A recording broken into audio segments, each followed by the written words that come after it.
Following the aftermath of the Horus heresy and the death of Horus Lupercal, the Sons of Horus Traitor Legion would flee into the warp space rift known as the Eye of Terror. It was here within the depths of Eye Space, upon the demon world of Malium, that the remaining Sons of Horus would construct a great fortress named Lupercalios, where the remains of their Primarch would become enshrined. The lifeless body of their fallen Genefather would, over time, develop into an object of reverence, even worship, for the majority of the surviving Sons of Horus Legion. The first captain of the Legion, Ezekiel Abaddon, who had torn the Talon of Horus from the Warmaster's armor following the Primarch's duel with the Emperor, would commandeer the Legion's flagship, the Vengeful Spirit, and abandon his battle brothers, entering a self-imposed exile. Despite once being the most prominent of the traitor legions, thanks to their status of simply being the Gene Sons of the Warmaster, the Sons of Horus would begin to fall victim to the predations of their former allies in the aftermath of the Horus heresy. The traitor legions would place the blame of their exile into the Eye of Terror solely upon the shoulders of the Sons of Horus, even referring to the Horus heresy as the Chthonian failure, for being the first ones to retreat from Terra. While the traitor legions would combat against each other for resources and slaves during a period of time known as the Legion Wars, the ire of the traitors would almost universally fall upon the Sons of Horus. One by one, the strongholds of the Sons of Horus would fall victim to continuous and relentless assaults from their former allies, and the warriors of the Legion would become hunted both out of a desire for revenge and simply for sport. Perhaps the greatest insult that the Sons of Horus would suffer, however, would be when the Emperor's Children Legion assaulted Lupercalios and succeeded in taking the lifeless corpse of the Warmaster as a trophy. The body of Horus would end up in the possession of Fabius Bile, the chief apothecary of the Emperor's Children, who would use the genetic material provided by the Primarch's corpse to create a perfect clone of Horus. During the Battle of Harmony, when Abaddon would lead his nascent Black Legion against the Emperor's Children in order to destroy the Warmaster's remains, so that the Sons of Horus would no longer have a reminder of their failures, Abaddon would board Bile's ship, the Flesh Market, as it attempted to flee the destruction that the Black Legion unleashed upon Harmony's capital of Canticle City. As Abaddon and his entourage battled their way through Bile's creations, they eventually came upon a chamber filled with countless failed deformed clones of the Primarchs. It was here, shortly after Fabius Bile revealed himself to Abaddon, that the clone of Horus, clad in the original's Terminator armor and wielding his mace Worldbreaker, would come to defend its creator, attacking the warriors of the Black Legion.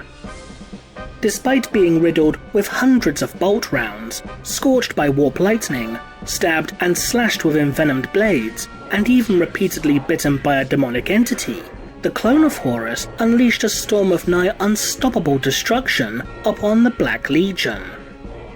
The clone would only cease its rampage when Abaddon announced his presence, and the two warriors would engage in a short but fierce duel, resulting in Abaddon shattering Worldbreaker with the Talon.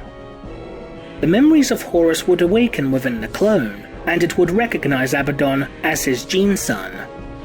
As the clone hesitated in this moment of reunion, Abaddon would bury the Talon deep into the clone's chest, before unleashing a trio of shots from the Talon's integrated combi bolter, detonating 6 mass reactive rounds within the clone's body, an act that finally succeeded in slaying the wounded clone.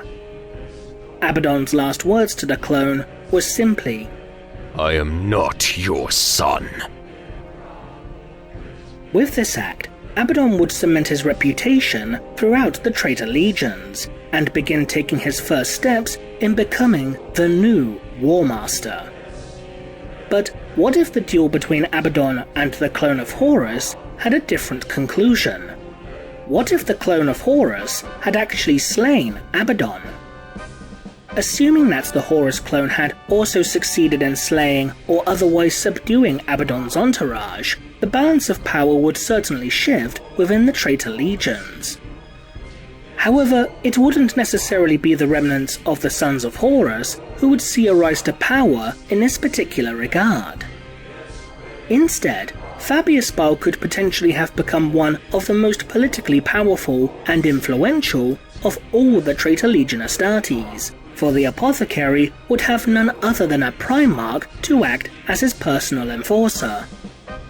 In fact, Bile could have two such demigods to act as his personal enforcers, should he ever return to the ruins of Canticle City and discover the gestation pod that contained a perfect clone of Fulgrim, which, as detailed within the novel Clone Lord, was shown to have survived the destruction caused by the Black Legion. The clone of Fulgrim was shown to have developed an incredibly close bond to Fabius Bile, viewing him as both a father figure and teacher. The clone of Horus could also have potentially viewed Bile in a similar manner, which would have explained as to why it came to Bile's defense when Abaddon's forces boarded the flesh market.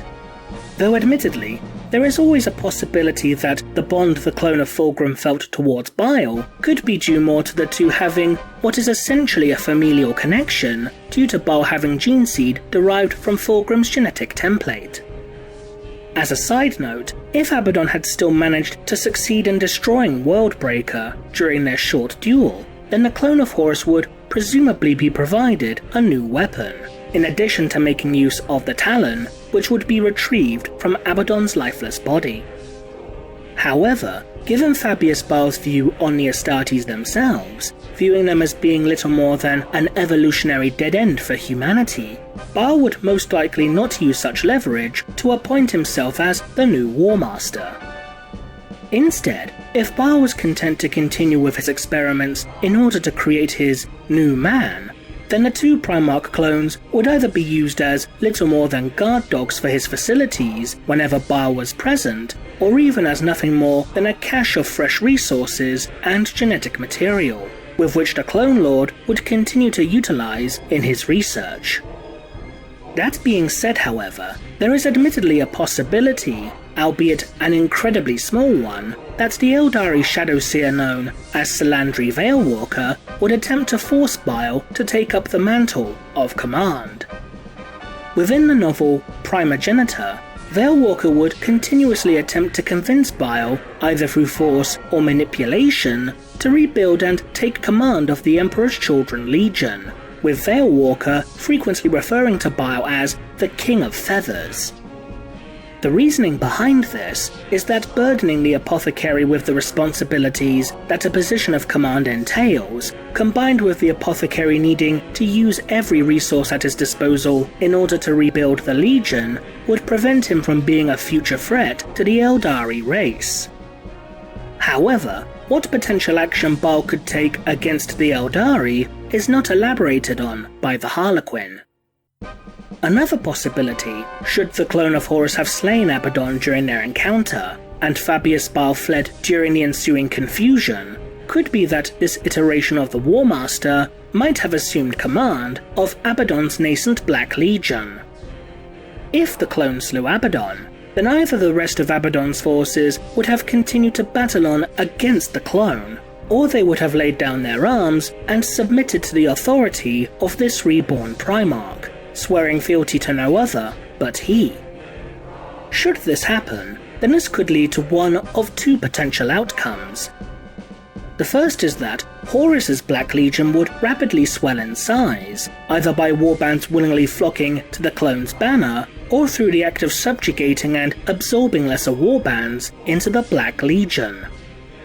This could eventually lead to the clone of Horus launching his own Black Crusades into the material realm, where mere rumours of the Warmaster's apparent return from death could send waves of mass panic and confusion throughout the Imperium.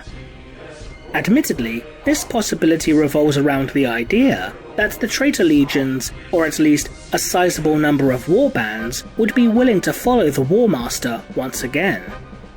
This then leads to the other potential outcome, which could see the remainder of the traitor legions attempting to destroy this clone, and by extension, the Black Legion, out of a simple need for vengeance. though whether the traitor legions would be able to accomplish such a task is another matter altogether. But the return of Horus Lupercal in any capacity would almost certainly not be tolerated by the Chaos Gods. While Horus was granted an unimaginable increase to his physical and psychic power during the events of the Horus Heresy, the Warmaster was ultimately a lamb fattened up for slaughter.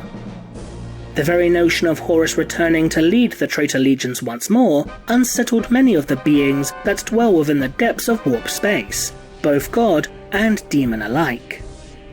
This feeling of apprehension would even be expressed by the demonic entity known as Gyre to the Thousand Suns sorcerer Iskandar Kaon, with the following quote from the novel Talon of Horus. The unease you feel at such rebirth is shared among the Pantheon. The sacrificed king died as he was fated to die. He cannot rise again. His time is gone. The age of the 24th gods is gone. We walk in the age of the born and never born. So it is, and so it must be. The reason behind the Chaos Gods being so perturbed by the mere notion of Horus being somehow reborn could in itself be linked to a prophecy foretold by the Xenos organization known as the Cabal. During the time of the Great Crusade, or possibly even earlier, the Cabal would predict the eventual onset of the Horus Heresy, recognizing it as a war that would cause untold devastation across the galaxy. The Cabal foresaw two potential conclusions to this conflict, one that would result in Chaos's ultimate victory, and one that would lead to its neutralization at the cost of humanity's extinction. The Cabal sought the latter outcome, which would have been caused by Horus winning the war, and the organization would even convince the twin Primarchs of the Alpha Legion, Alpharius and Omegon, to side with Horus's forces in an attempt to reach this specific conclusion. If Horus essentially came back to lay siege to Terra once more, but not only that, somehow managed to achieve victory, then the Cabal's prophecy could eventually be fulfilled, should this clone of Horus act in the way foreseen by the Cabal, as detailed within the novel Legion, with the following quote from the slan Gahet. Regard, then, the future. Horus wins and Chaos triumphs. A terrible prospect, but likely. The Cabal seizes a tiller of honor remaining in the bright Lupercal. He will secretly hate himself for the atrocities committed in his name. If he wins, his fury will accelerate, along with his self-loathing. He will immolate the human species inside 2 or 3 generations. The self-destructive redemptive urges in Horus will drive him to exterminate mankind in shame. Even his closest allies will war against him in a final Armageddon. Chaos will burn brighter than ever before, and will then be extinguished. Its great victory will flare, then gutter, as the dying Imperium takes it to the grave. The races of the galaxy will be spared from the sacrifice of the human race. However, it is also worth noting that some beings, in particular the Eldari Farseer Eldrad Ulthran, believed the Cabal's prophecy to be inaccurate, and thus, even if the clone of Horus succeeded where the original had failed, there is always the chance that such events may never come to pass. But should this prophecy be truly accurate, and not only that, but capable of being fulfilled by a clone of Horus instead of just the original, then this could potentially result in the Chaos Gods seeking to destroy the reborn Warmaster, either by unleashing hordes of demonic creatures to tear him apart, or by manipulating those who have pledged themselves to the ruinous powers for the promise of power or glory. Alternatively, the ruinous powers might even wish to raise this version of Horus to demonhood. While it may seem initially unlikely given all the evidence presented, granting the clone of Horus the gift of demonhood would give the Chaos Gods total control over the Primarch, and as such, this would not only render the clone of Horus as being no longer a threat to Chaos itself, but it would also grant the Dark Gods a new and powerful tool to use within their great game. What do you think? Leave a comment below. and thanks for watching.